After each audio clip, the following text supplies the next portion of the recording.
Réveil difficile à Athènes après une nuit d'émeutes. De nombreux bâtiments du centre-ville ont été incendiés ou vandalisés lors de manifestations qui ont rassemblé 80 000 personnes selon la police.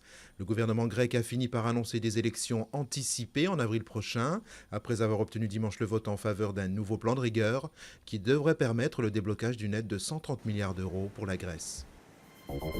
Les forces de Bachar el-Assad reprennent les bombardements sur la ville de Homs, haut lieu de la résistance syrienne. La ville souffre désormais d'une grave crise humanitaire alors que le régime syrien reste sourd aux propositions de la Ligue arabe, notamment sur le déploiement d'une force de maintien de la paix.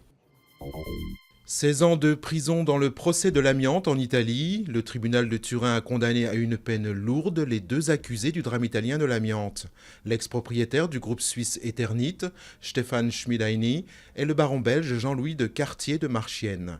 Ils sont jugés responsables de la mort d'environ 3000 personnes, anciens ouvriers ou habitants de 4 localités où Eternit Italie avait ses usines.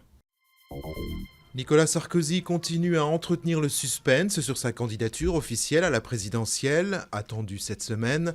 Une mise en scène qui n'est pas du tout du goût des socialistes. François Hollande va saisir la Commission nationale des comptes de campagne.